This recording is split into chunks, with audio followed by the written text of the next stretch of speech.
Dracula by Bram Stoker. Chapter 1. Jonathan Harker's Journal. 3 May. Bistritz. Left Munich at 8:35 p.m. on 1st May, arriving at Vienna early next morning. Should have arrived at 6:46, but train was an hour late. Budapest seems a wonderful place from the glimpse which I got of it from the train, and the little I could walk through the streets. I feared to go very far from the station, as we had arrived late and would start as near the correct time as possible.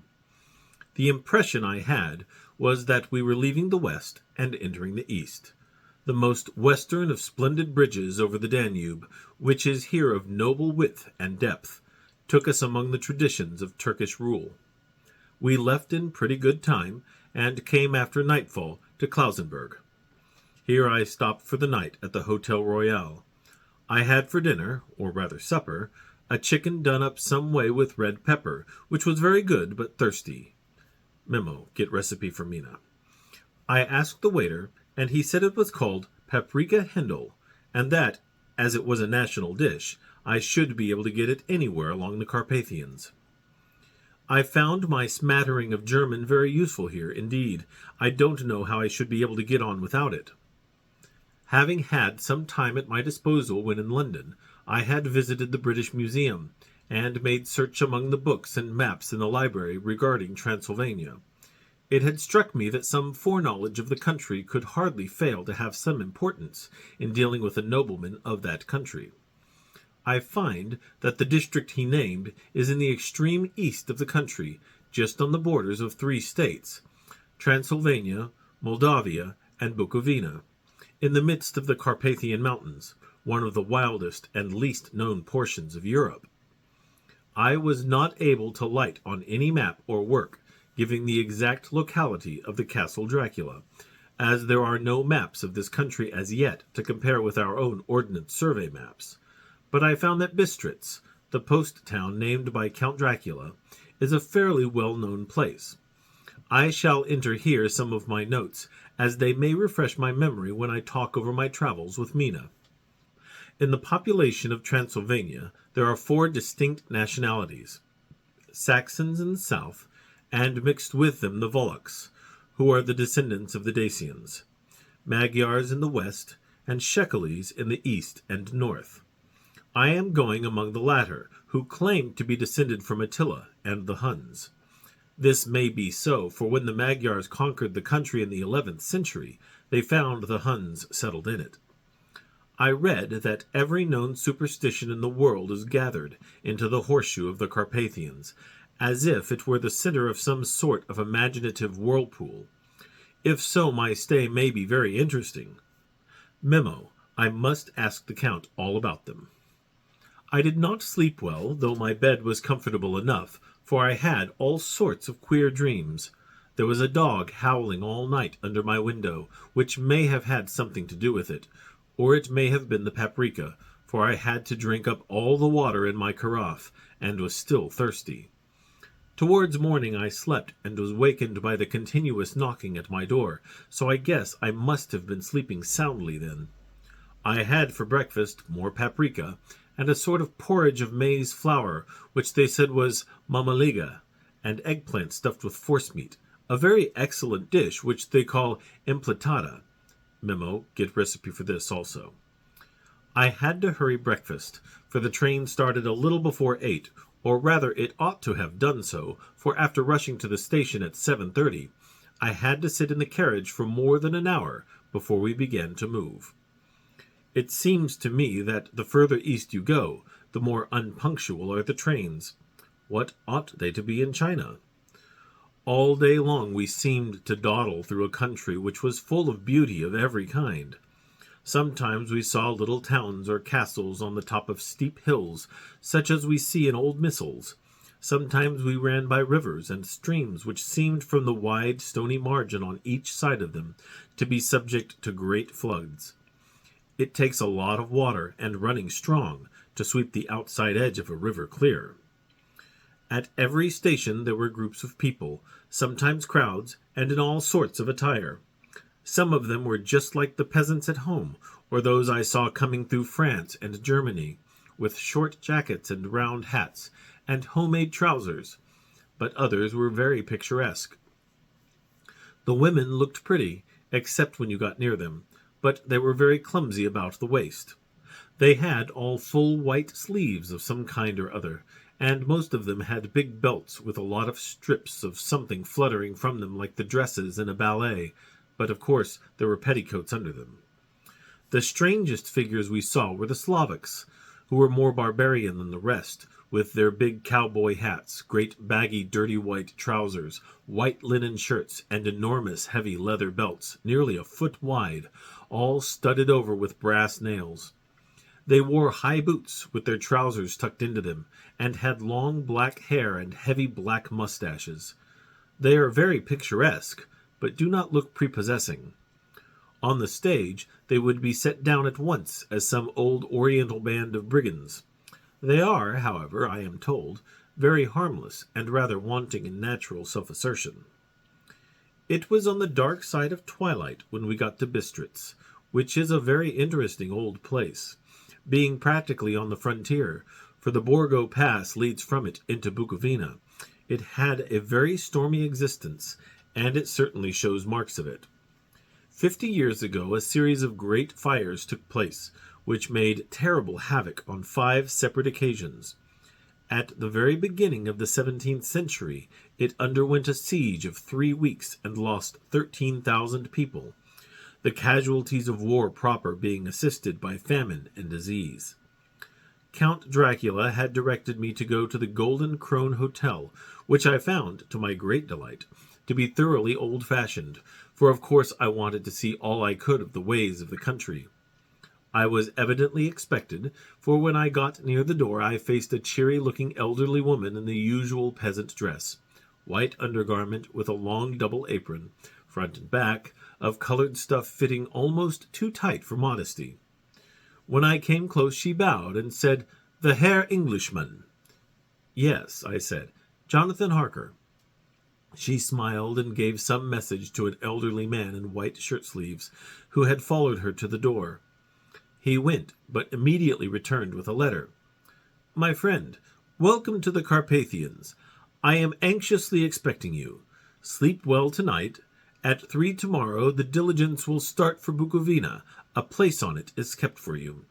At the Borgo Pass my carriage will await you, and will bring you to me. I trust that your journey from London has been a happy one, and that you will enjoy your stay in my beautiful land. Your friend, Dracula. 4 May. I found that my landlord had got a letter from the Count, directing him to secure the best place on the coach for me, but on making inquiries as to details he seemed somewhat reticent, and pretended that he could not understand my German. This could not be true, because up to then he had understood it perfectly. At least he answered my questions exactly as if he did. He and his wife, the old lady who had received me, looked at each other in a frightened sort of way. He mumbled out that the money had been sent in a letter, and that was all he knew. When I asked him if he knew Count Dracula, and could tell me anything of his castle, both he and his wife crossed themselves, and saying that they knew nothing at all, simply refused to speak further. It was so near the time of starting that I had no time to ask anyone else, for it was all very mysterious, and not by any means comforting. Just before I was leaving, the old lady came up to my room and said in a hysterical way, "Must you go? Oh, young Herr, must you go?" She was in such an excited state that she seemed to have lost her grip on what German she knew, and mixed it all up with some other language which I did not know at all. I was just able to follow her by asking many questions. When I told her that I must go at once, and that I was engaged on important business, she asked again, "Do you know what day it is?" I answered that it was the 4th of May. She shook her head as she said again, "Oh yes, I know that, but do you know what day it is?" On my saying that I did not understand, she went on, "It is the eve of St. George's Day. Do you not know that tonight, when the clock strikes midnight, all the evil things in the world will have full sway? Do you know where you are going, and what you are going to?" She was in such evident distress that I tried to comfort her, but without effect. Finally she went down on her knees and implored me not to go, at least to wait a day or two before starting. It was all very ridiculous, but I did not feel comfortable. However, there was business to be done, and I could allow nothing to interfere with it. I tried to raise her up, and said, as gravely as I could, that I thanked her, but my duty was imperative, and that I must go. She then rose and dried her eyes, and taking a crucifix from her neck, offered it to me. I did not know what to do, for as an English churchman, I have been taught to regard such things as in some measure idolatrous, and yet it seemed so ungracious to refuse an old lady meaning so well, and in such a state of mind. She saw, I suppose, the doubt in my face, for she put the rosary round my neck and said, "For your mother's sake," and went out of the room. I am writing up this part of the diary whilst I am waiting for the coach, which is, of course, late, and the crucifix is still round my neck. Whether it is the old lady's fear, or the many ghostly traditions of this place, or the crucifix itself, I do not know, but I am not feeling nearly as easy in my mind as usual. If this book should ever reach Mina before I do, let it bring my goodbye. Here comes the coach. 5 May. The Castle. The grey of the morning has passed, and the sun is high over the distant horizon, which seems jagged, whether with trees or hills I know not, for it is so far off that big things and little are mixed. I am not sleepy, and as I am not to be called till I awake, naturally I write till sleep comes. There are many odd things to put down, and lest who reads them may fancy that I dined too well before I left Bistritz, let me put down my dinner exactly. I dined on what they called robber steak, bits of bacon, onion, and beef, seasoned with red pepper, and strung on sticks and roasted over the fire, in the simple style of the London cat's meat. The wine was golden Mediash, which produces a queer sting on the tongue, which is, however, not disagreeable. I had only a couple of glasses of this, and nothing else. When I got on the coach, the driver had not taken his seat, and I saw him talking to the landlady. They were evidently talking of me, for every now and then they looked at me, and some of the people who were sitting on the bench outside the door came and listened, and then looked at me, most of them pityingly. I could hear a lot of words often repeated, queer words, for there were many nationalities in the crowd, so I quietly got my polyglot dictionary from my bag and looked them out. I must say they were not cheering to me, for amongst them were Ordog, Satan, Pokol, Hell, Strogoica, Witch, Vrolok, and Vloslok, both mean the same thing, one being Slavic and the other Servian, for something that is either werewolf or vampire. Memo: I must ask the Count about these superstitions. When we started, the crowd round the inn door, which had by this time swelled to a considerable size, all made the sign of the cross, and pointed 2 fingers towards me.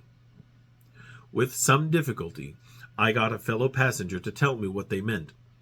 He would not answer at first, but on learning that I was English, he explained that it was a charm or guard against the evil eye.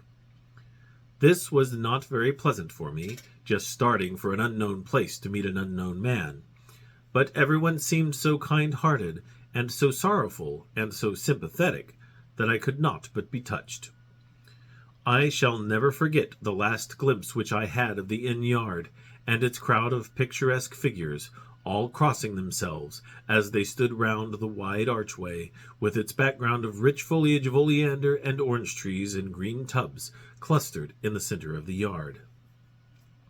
Then our driver, whose wide linen drawers covered the whole front of the box-seat, Gotza they call them, cracked his big whip over his 4 small horses, which ran abreast, and we set off on our journey.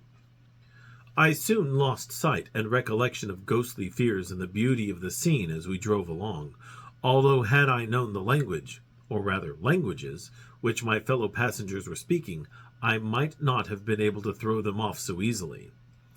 Before us lay a green sloping land, full of forests and woods, with here and there steep hills crowned with clumps of trees or with farmhouses, the blank gable end to the road.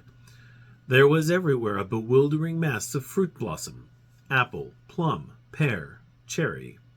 And as we drove by I could see the green grass under the trees, spangled with the fallen petals.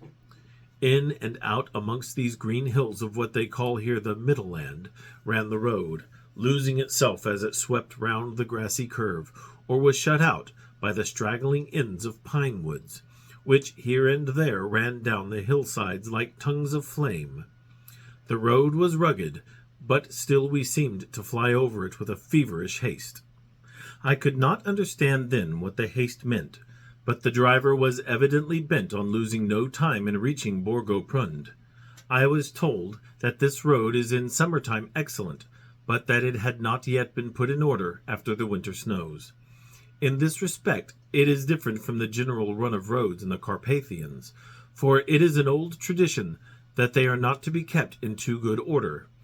Of old, the hospodars would not repair them, lest the Turk should think that they were preparing to bring in foreign troops, and so hasten the war which was always really at loading point. Beyond the green swelling hills of the Mittelland rose mighty slopes of forest up to the lofty steeps of the Carpathians themselves. Right and left of us they towered, with the afternoon sun falling full upon them, and bringing out all the glorious colors of this beautiful range, deep blue and purple in the shadows of the peaks, green and brown where grass and rock mingled, and an endless perspective of jagged rock and pointed crags, till these were themselves lost in the distance, where the snowy peaks rose grandly.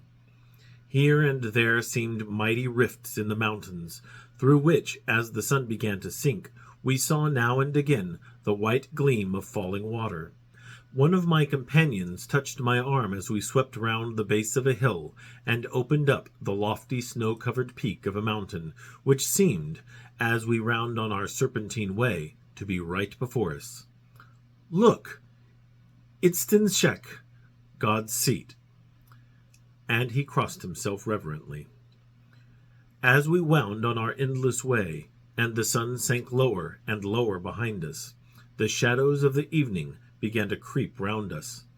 This was emphasized by the fact that the snowy mountain top still held the sunset, and seemed to glow out with a delicate, cool pink.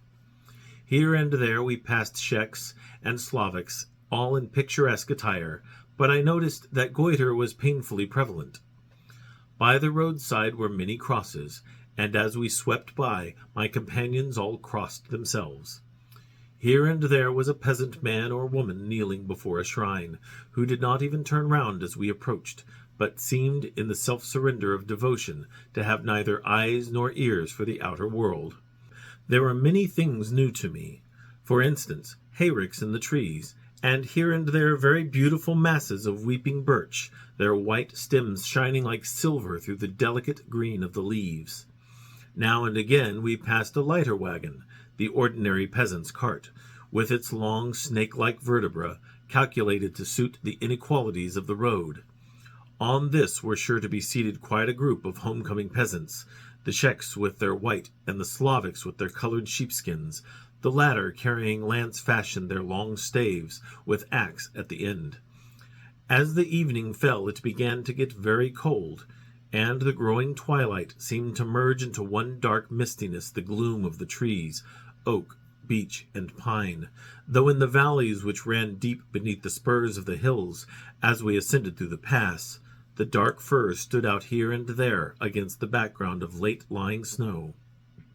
Sometimes, as the road was cut through the pine woods that seemed in the darkness to be closing down upon us, great masses of grayness, which here and there bestrewed the trees, produced a peculiarly weird and solemn effect, which carried on the thoughts and grim fancies engendered earlier in the evening, when the falling sunset threw into strange relief the ghost-like clouds which amongst the Carpathians seemed to wind ceaselessly through the valleys. Sometimes the hills were so steep that, despite our driver's haste, the horses could only go slowly. I wished to get down and walk up them as we do at home, but the driver would not hear of it. "No, no," he said, "you must not walk here. The dogs are too fierce." And then he added with what he evidently meant for grim pleasantry, for he looked round to catch the approving smile of the rest, "And you may have enough of such matters before you go to sleep." The only stop he would make was a moment's pause to light his lamps. When it grew dark, there seemed to be some excitement amongst the passengers, and they kept speaking to him, one after the other, as though urging him to further speed. He lashed the horses unmercifully with his long whip, and with wild cries of encouragement urged them on to further exertions. Then through the darkness I could see a sort of patch of gray light ahead of us, as though there were a cleft in the hills. The excitement of the passengers grew greater. The crazy coach rocked on its great leather springs, and swayed like a boat tossed on a stormy sea. I had to hold on. The road grew more level, and we appeared to fly along. Then the mountains seemed to come nearer to us on each side, and to frown down upon us. We were entering on the Borgo Pass. One by one several of the passengers offered me gifts, which they pressed upon me with an earnestness which would take no denial. These were certainly of an odd and varied kind, but each was given in simple good faith, with a kindly word and a blessing, and that same strange mixture of fear-meaning movements which I had seen outside the hotel at Bistritz, the sign of the cross, and the guard against the evil eye. Then, as we flew along, the driver leaned forward, and on each side the passengers, craning over the edge of the coach, peered eagerly into the darkness. It was evident that something very exciting was either happening or expected, but though I asked each passenger, no one would give me the slightest explanation. This state of excitement kept on for some little time, and at last we saw before us the pass opening out on the eastern side.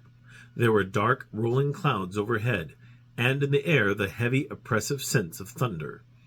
It seemed as though the mountain range had separated two atmospheres, and that now we had got into the thunderous one. I was now myself looking out for the conveyance, which was to take me to the Count.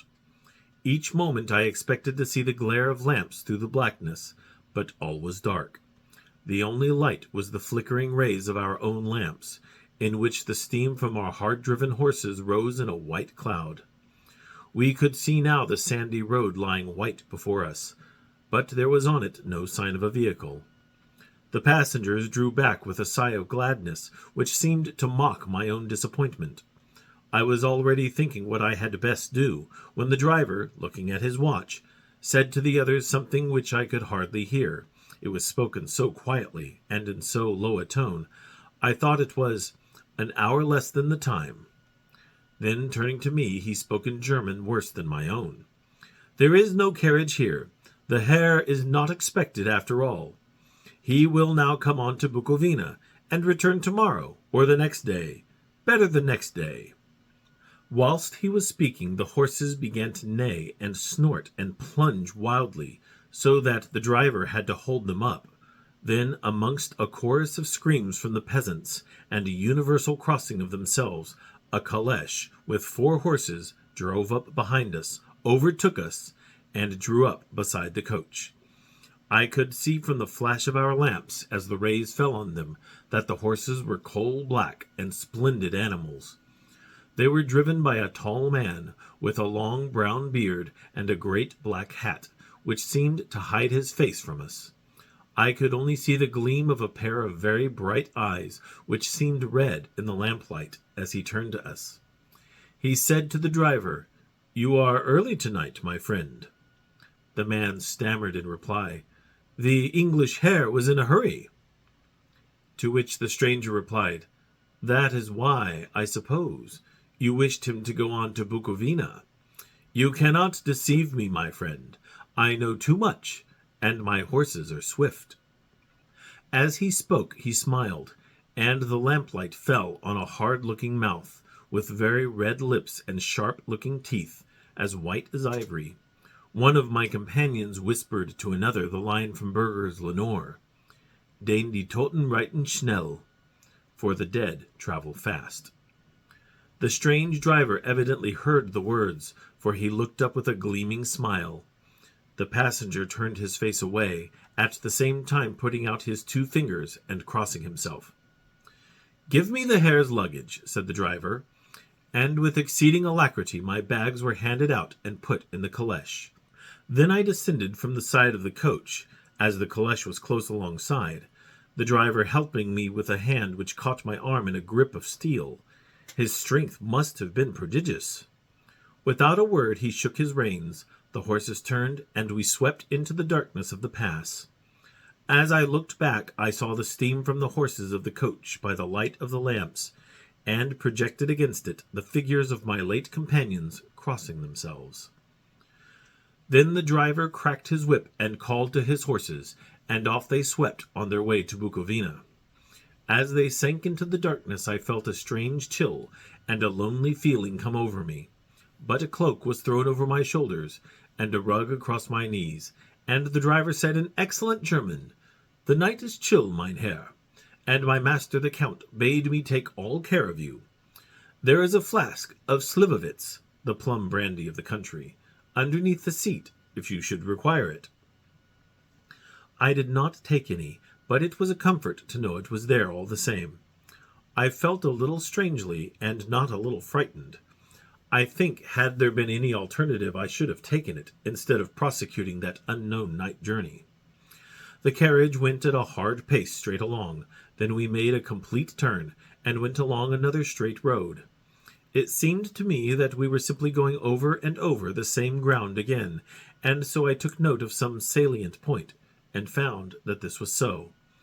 I would have liked to have asked the driver what this all meant, but I really feared to do so, for I thought that, placed as I was, any protest would have had no effect in case there had been an intention to delay.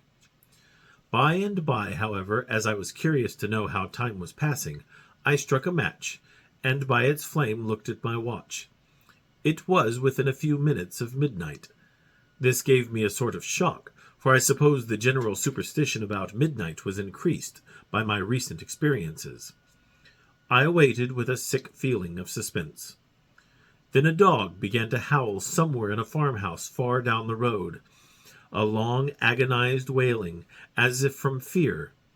The sound was taken up by another dog, and then another, and another, till, borne on the wind, which now sighed softly through the pass, a wild howling began, which seemed to come from all over the country, as far as the imagination could grasp it through the gloom of the night.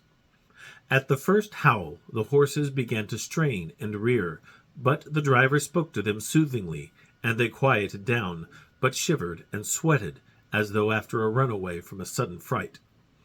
Then, far off in the distance, from the mountains on each side of us began a louder and a sharper howling, that of wolves, which affected both the horses and myself in the same way, for I was minded to jump from the caleche and run, whilst they reared again and plunged madly, so that the driver had to use all his great strength to keep them from bolting. In a few minutes, however, my own ears got accustomed to the sound, and the horses so far became quiet that the driver was able to descend and to stand before them. He petted and soothed them, and whispered something in their ears, as I have heard of horse-tamers doing, and with extraordinary effect, for under his caresses they became quite manageable again, though they still trembled. The driver again took his seat, and shaking his reins started off at a great pace. This time, after going to the far side of the pass, he suddenly turned down a narrow roadway which ran sharply to the right. Soon we were hemmed in with trees, which in places arched right over the roadway till we passed as through a tunnel, and again great frowning rocks guarded us boldly on either side. Though we were in shelter, we could hear the rising wind, for it moaned and whistled through the rocks, and the branches of the trees crashed together as we swept along. It grew colder and colder still, and fine powdery snow began to fall, so that soon we and all around us were covered with a white blanket. The keen wind still carried the howling of the dogs, though this grew fainter as we went on our way. The baying of the wolves sounded nearer and nearer, as though they were closing round on us from every side. I grew dreadfully afraid, and the horses shared my fear. The driver, however, was not in the least disturbed. He kept turning his head to left and right, but I could not see anything through the darkness. Suddenly, away on our left, I saw a faint, flickering blue flame. The driver saw it at the same moment. He at once checked the horses, and, jumping to the ground, disappeared into the darkness. I did not know what to do, the less as the howling of the wolves grew closer. But while I wondered, the driver suddenly appeared again, and without a word took his seat, and we resumed our journey. I think I must have fallen asleep and kept dreaming of the incident, for it seemed to be repeated endlessly, and now looking back, it is like a sort of awful nightmare. Once the flame appeared so near the road that even in the darkness around us I could watch the driver's motions. He went rapidly to where the blue flame arose. It must have been very faint, for it did not seem to illumine the place around it at all, and gathering a few stones, formed them into some device. Once there appeared a strange optical effect. When he stood between me and the flame he did not obstruct it, for I could see its ghostly flicker all the same. This startled me, but as the effect was only momentary, I took it that my eyes deceived me straining through the darkness. Then for a time there were no blue flames, and we sped onwards through the gloom, with the howling of the wolves around us, as though they were following in a moving circle. At last there came a time when the driver went further afield than he had yet gone, and during his absence the horses began to tremble worse than ever, and to snort and scream with fright. I could not see any cause for it, for the howling of the wolves had ceased altogether.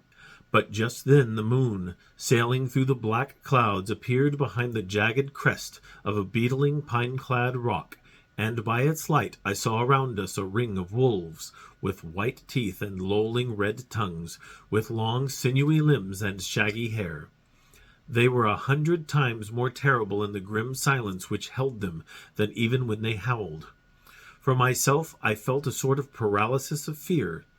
It is only when a man feels himself face to face with such horrors that he can understand their true import.